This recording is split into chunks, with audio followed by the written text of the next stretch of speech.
Hello everyone and welcome to another edition of Design and Quilt Monthly. My name is Mark Garretts and I'm a National Floriani educator. And this month we're going to continue with our lessons about the fabric designer. Last month we just went over an overview of it, and what we're going to do today is actually create a brand new quilt block out of an existing quilt block using the fabric designer.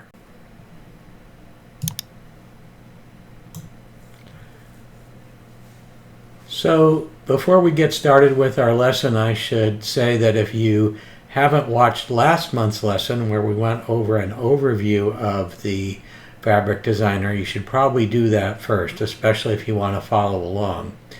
So remember that to get into the fabric designer, you need to be in this mode, which is what we call design mode, not in quilt block mode or create a block mode. You want to be in just regular design mode, which is what the program defaults to when you open it up. So this is the fabric designer, as we went over last month. If we click it, it's going to open up what we did last time. And I have loaded a quilt block in here. I'm going to go ahead and show you how to do that again. So I'm going to click Open Image. Now this is a quilt block out of the traditional quilt block library. So what I did was I opened it up and then I went immediately and saved it as a JPEG. And it saves it as an 8-inch quilt block by default. So we're going to go ahead and use that. So I'm going to click on it and open it up, and we're basically going to be back where we were because it was already open. It remembers the last file that you opened. And remember that in this window here, it takes a snapshot of that and plays it down here to create various new designs based on this snapshot.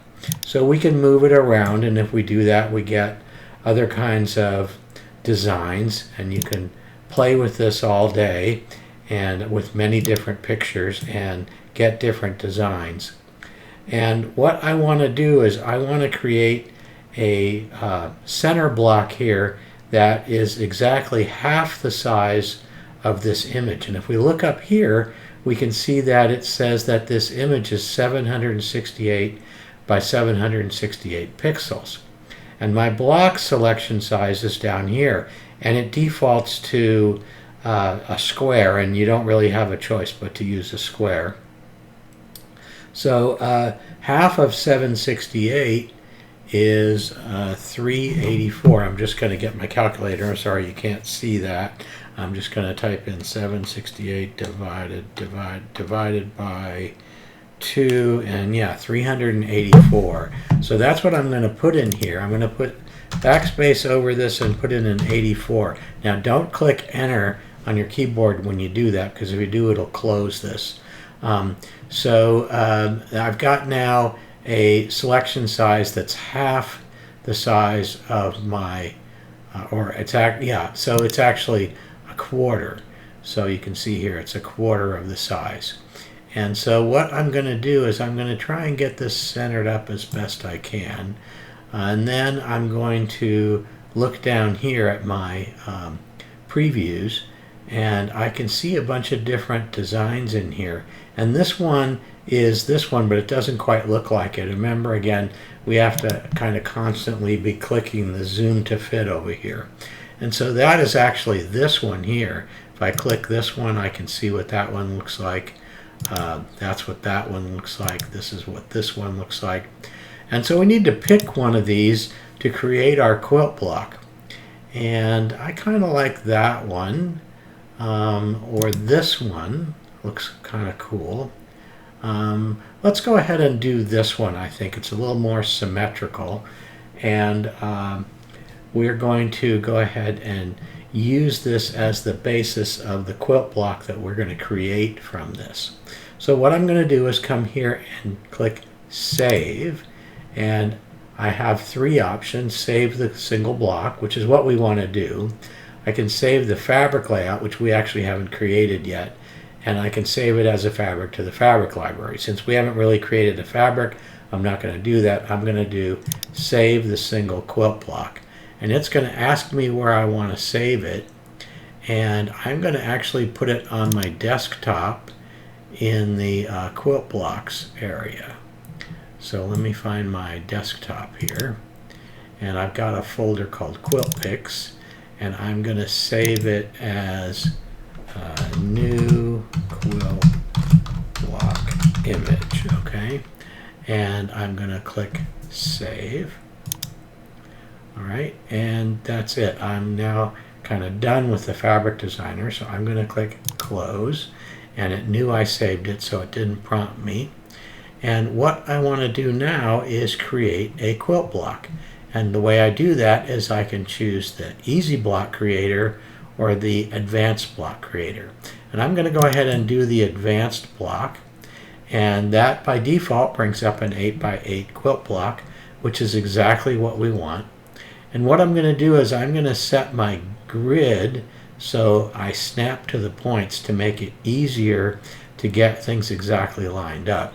So I'm going to come up to my ruler here, and I'm going to right click, and I'm going to look, and I've already got snap to grid checked, so I'm good. So I'm going to come over here and just click off it. What I want to do now is load that picture in that we just saved as what we call a backdrop, so I can trace the quilt block lines, quilt piece lines over it. So I'm going to go ahead and click my backdrop tool, which is over here. It's already coming up to that folder. Now when you do that, it might come to a different folder. So you want to navigate to wherever you changed that or saved that picture. And you can see here's the original here, and this is the new one. So I'm going to click that and click Open. And it's going to come in, and since it's 8x8, it's going to fill this in. Now it's not quite lining up with my grid, but that's okay because we're just going to make it line up with the grid when we create it. This is just kind of basically a template that we're going to use to design our quilt block with. All right, so what I'm going to do now is get out of backdrop mode and go back to my select mode here of adding my lines, and I'm going to do block line tool because that's what I want to create. And what I'm going to do now is just start making lines that line up with these quilt blocks. All right, and you can see these sort of light purple lines here. Those are the actual grid lines, and the dotted lines are also grid lines. And what I'm going to do is click on this grid line right here, and I'm just going to draw a line all the way across. So I'm going to click and drag a line all the way across, and it's going to snap to my edges. And just to keep it in my head where I am, I'm going to do another line along the bottom in the same place, and then I'm going to do the sides. Okay, and you can see that snap to grid means that I don't have to be particularly precise about where I'm clicking as long as I'm in the ballpark. Right, so that's created these lines, and if I were to look at my block now, I would have these squares and this rectangle here, but I need to keep drawing some more lines. So you can see these lines in the center here. Now those are not actual quilt block lines, those are just showing me the divisions of my grid. And what I'm going to do is come down to this corner and click and drag a diagonal line. I'm going to do the same thing here. Okay, and you can see that action of it snapping to the grid points, which is just a real big time saver because I don't have to be too precise. And so now what I've done is I have sliced this up. What I'm going to do is I think I've got all the lines I really need because I want this to be a solid block in the center. I think I've got everything.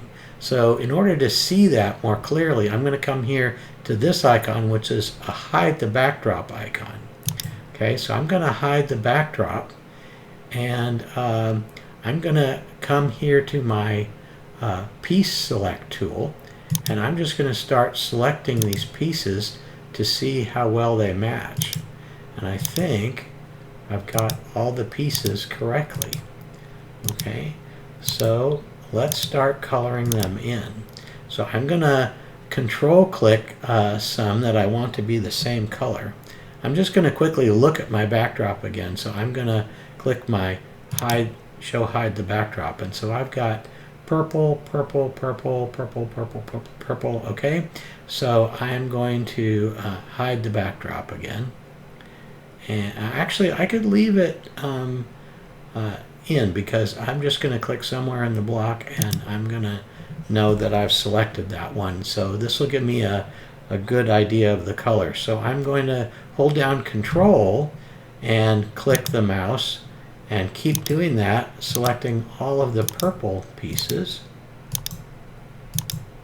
Okay, and now I'm going to assign them a color. And let's pick a purple. I'm going to pick a little bit lighter purple. Now let's go with this darker purple here. So I'm going to click that, and that's going to make them that color. Now I need to assign the greens. I could make it a different color. In fact, you know what? I don't like green and purple too much. I like yellow and purple. So I'm going to make these other blocks that are green now into yellow. So I'm going to click off so I don't select anything. Then I'm going to click the first triangle here, hold down my Control key, and select all the other green pieces. Okay, that one and this one in the center, and let's make it that nice bright yellow. Okay, and I'm going to click off it, and I'll hide the backdrop, but it's already completely hidden by our quilt block.